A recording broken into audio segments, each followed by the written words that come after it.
This episode of Rhizome is brought to you in part by the Synthesis Security Group and Fuzzy Wuzzy Signal Processing, a venture of Ian Swanke. Copyright 2026. All rights reserved.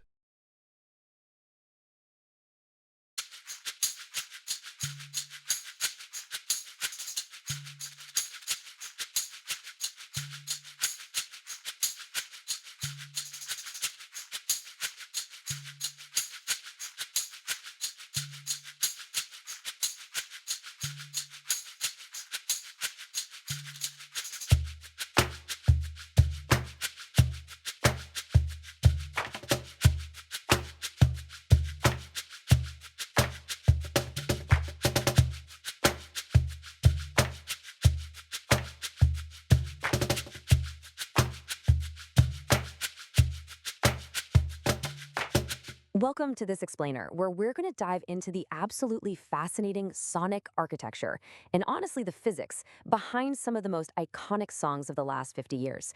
You know, if you've ever listened to a classic track and wondered, how on earth did they create those otherworldly, floating sounds that literally seem to bend time and space? Well, you are in the exact right place. Today, we're unpacking the secret behind a very specific studio trick that, quite frankly, fundamentally changed the sound of modern music.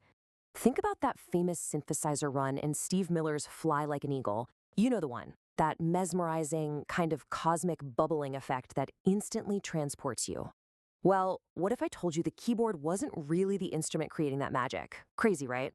So today we're going to answer exactly how a chaotic, totally wild effect from the early 1970s was somehow tamed, engineered, and ultimately transformed into the literal, rhythmic foundation of modern pop music. To understand this, we're going to trace the evolutionary arc of this sound.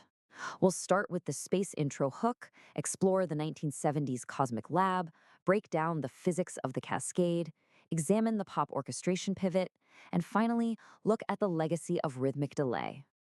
All right, let's jump right into section 1, the space intro hook. The delay is the instrument. Okay, so let's dissect that legendary Steve Miller space intro to reveal the true star of the show here. Because here's the secret. Steve Miller wasn't playing some impossibly complex, lightning-fast solo. No, he was actually just playing really quick, ascending notes on a Roland SH2000 synthesizer. He was even just using a basic preset called Funny Cat. I know, great name. But the real magic, that happened when he fed those super simple notes into a Maestro Echoplex tape delay unit. The crucial thing to understand is what this hardware combo actually does, which brings us to the concept of cascading delay.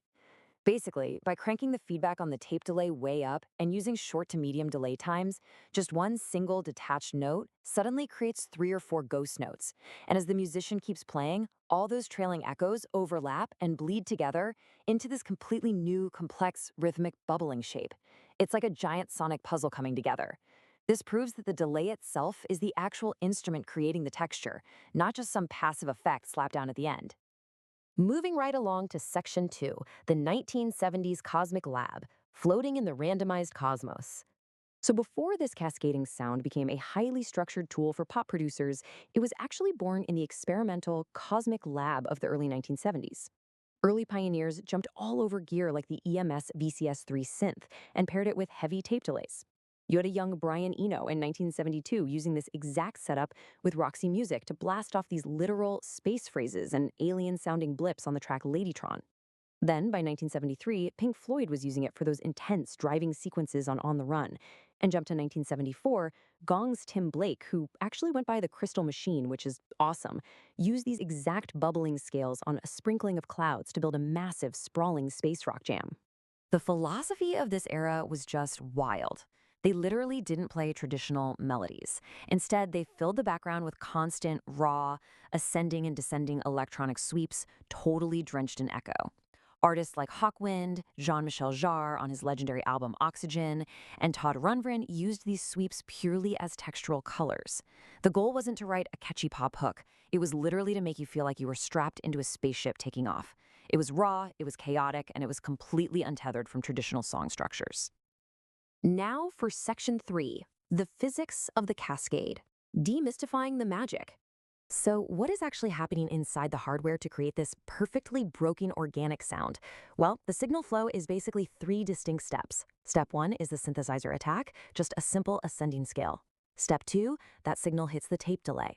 And step 3, it enters a feedback loop, continuously looping back on itself at specific intervals. It creates this inherent fractal-like ghost structure of the original melody. Pretty cool, right? But it's the actual physics of that loop that gives the sound its unique character. And there are 3 main variables at play. First up is feedback saturation. As the audio re-enters the loop, it compresses and distorts. Second is frequency-dependent loss, meaning with every single repeat, there's a natural high-end roll-off. And this is absolutely crucial because it prevents the sound from becoming this harsh, sterile digital echo. Finally, nonlinear filter resonances cause the sound to ring into self-oscillation, which honestly sounds like aliens singing. This specific combination brilliantly illustrates the massive challenge in modern digital signal processing. Programmers are still trying to mathematically recreate this exact, perfectly broken, nonlinear analog warmth. Which brings us to Section 4, the pop orchestration pivot, from chaos to the metronome. As the decade progressed, we saw this really profound philosophical shift. In the early 70s, it was all about the randomized cosmos, these loose atmospheric sweeps used as a totally chaotic effect. But by the late 70s, producers totally pivoted toward engineered rhythm. They stopped using the effect for random noise and started locking it tightly to a rhythmic grid. Basically, it transformed from a wild sound effect into a highly precise architectural element of the song itself. You had several pioneering artists engineering this pivot, taking all that incredible chaotic energy and funneling it into pop music. Tangerine Dream used sequencers to drive these delays, creating these rhythmic orchestrations that ticked perfectly, almost like musical clocks. Kraftwerk moved away from cosmic randomness entirely, using synths to mimic traditional strings and flutes, but keeping that delay-heavy electronic sheen. Gary Newman took the overall vibe of space rock, but simplified that bubbling into really aggressive staccato pop stabs, basically replacing a classical string section altogether. And the Alan Parsons Project? They layered these alien textures seamlessly into pristine, high-fidelity pop mixes. The chaotic electronic pulse was finally tamed, serving as the foundational connective tissue in highly produced songwriting. And finally, let's explore Section 5, the legacy of rhythmic delay, defining the 1980s pop architecture. This pop orchestration philosophy didn't just stay on keyboards. It fundamentally changed guitar playing, creating 3 massive archetypes. First, you've got the Police with the ethereal edge. Andy Summers used a Roland RE501 chorus echo to trade synth bubbling for these shimmering guitar echoes on tracks like Walking on the Moon. Then, The Cure created atmospheric architecture. Robert Smith used medium delay textures to create this dense wash, turning the delay pedal into a lead instrument that actually dictated the rhythm. And finally, U2 codified rhythmic delay. The Edge synced his delay precisely to the dotted 8th note tempo, so rather than blurring notes together, he multiplied them. The delay was no longer just an effect applied to a riff, it was the actual DNA of the riff. But hey, it definitely wasn't just rock bands capitalizing on this tamed cosmic sound. R&B titans were utilizing these exact same analog textures for sure.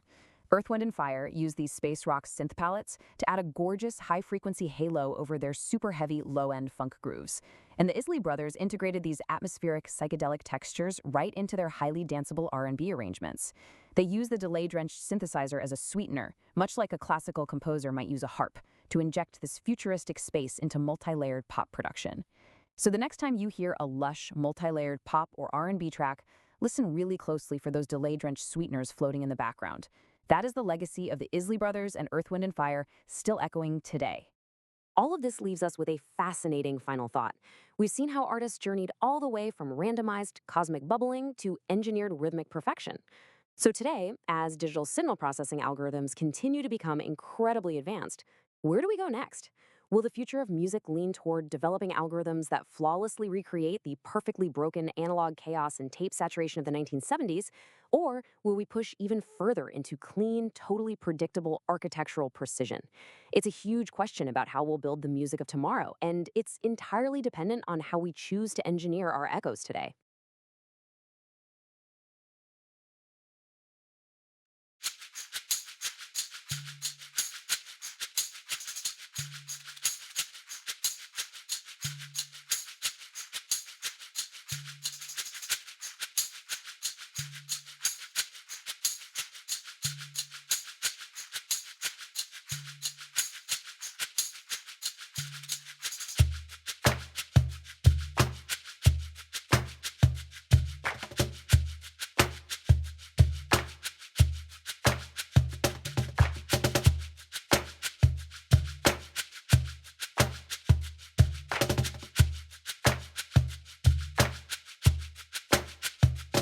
Now available exclusively on Amazon Kindle eBooks, Rhizome Summer 2026, a collection of essays, Rhizome Fall 2026 Book 2.